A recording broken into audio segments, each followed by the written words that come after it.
Welcome to LexisNexis Risk Solutions Facing Change series. I'm Angus Sim, and I'm delighted to welcome Lord King, former Governor of the Bank of England and author of a number of books, including recently The End of Alchemy and Radical Uncertainty, which he co-authored with John Kay. So very warm welcome, Lord King. Angus, thank you very much. Pleasure to be with you. Back in 2019, you referenced the great stagflation and warned that we're ill-prepared for the next crisis. That crisis has come sooner and more differently than what we thought. What reference points do you have, or how hard do you now think the recovery from this might be? I think the honest answer has to be, I don't know. We're in uncharted territory. This is a world of radical uncertainty, and we will learn as we go along. I think there are some interesting differences from the financial crisis and the very slow growth of the decade that followed it, but also one or two interesting similarities. The big difference is that this is not a recession created by the private sector. This is not resulting from a loss of confidence in the banking system or people's uncertainty about the future. The downturn in incomes and output, which we're experiencing, has been generated by a government-mandated shutdown. But there's no doubt that there are two factors that will lead it to be slower than the fall into the downturn. One is the uncertainty that everyone will have about how safe it is and about what will happen in the future. It is bound to cloud, I think, their willingness to spend, and that will be a dampener on the economy. There isn't much room for either the government or the Bank of England to stimulate demand. And secondly, the fact that there will undoubtedly be some sort of reallocation of resources and spending patterns. You also talked about some of the vulnerabilities that we had before we went into this recession or this crisis.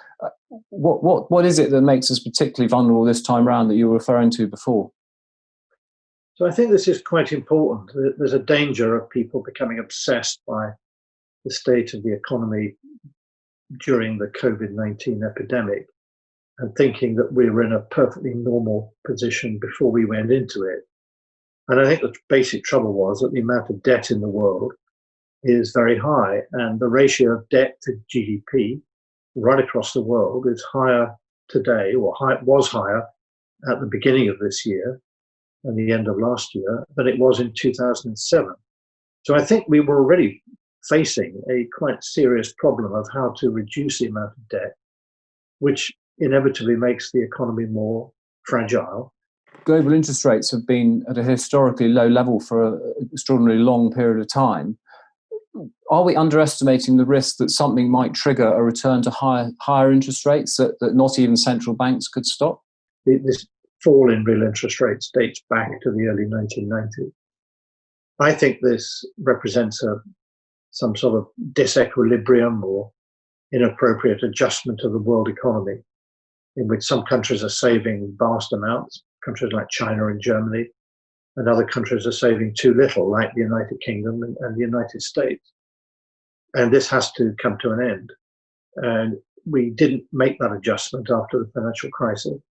And I think that's one of the reasons why growth was very slow in the 10 years that followed the end of the financial crisis. So I do think that we are facing a significant adjustment, and the increase in debt that's occurred as a result of COVID-19 makes it more likely that we will see significant defaults.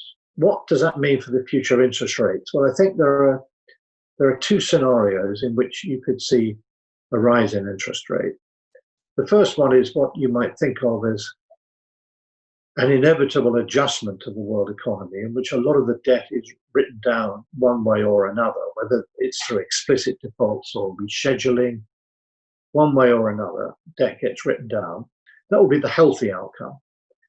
The unhealthy outcome would be if governments decided after the end of COVID-19 and the crisis that central banks had gone too far in interpreting their mandate, had taken actions to support the economy, but actions which should have been taken by the government.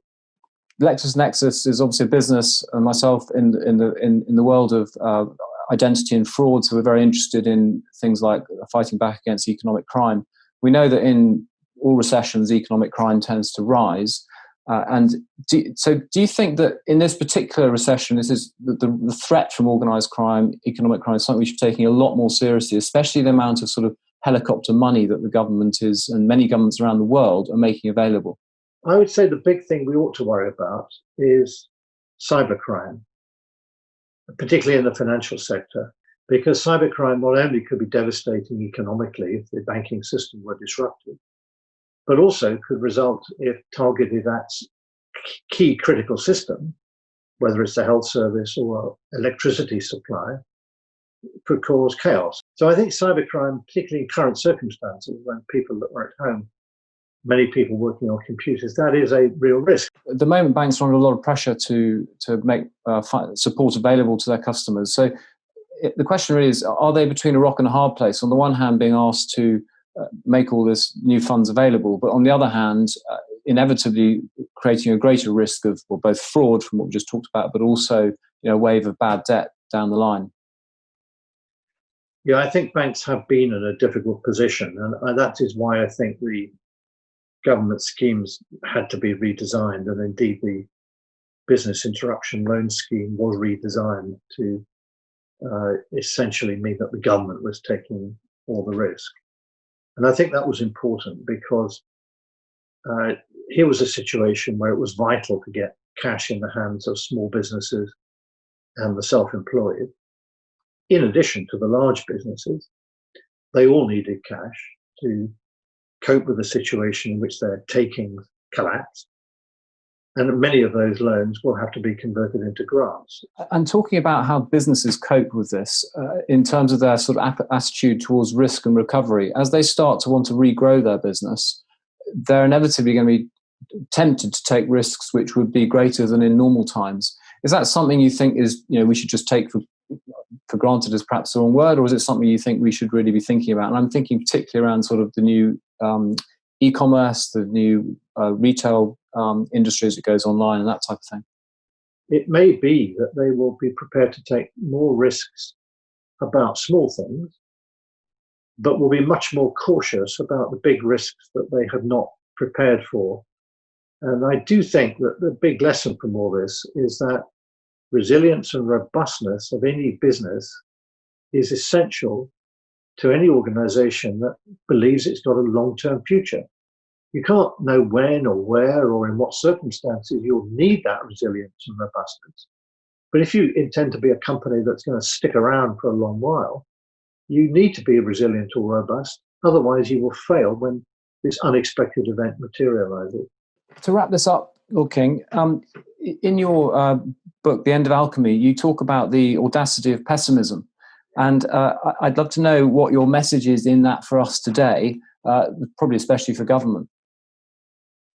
Well, the point of writing about the audacity of pessimism was to say that once governments realize that the problems are actually deeper and more fundamental than they had pretended, that they were galvanized into action.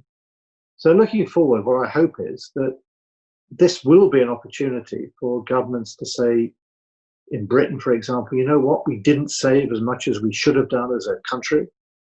We didn't make our systems, health systems, or our banking system as resilient and robust as they should be. And it will give courage to governments to come up with the sort of imaginative solutions and the policies that we need to get ourselves back on to a path of economic growth, where it seems to me that given the pace of innovation in the world today, there is absolutely no reason why, if we manage our economies properly, that we can't have at least as high growth rates as we had in the past. The idea that high growth rates were a feature of the past and not of the future, I think, is a mistake. We can have positive economic growth, but to do that, we've got to be prepared to face up to the fact that some of the assumptions we made in the past about what policies can do and what they can't do were just wrong.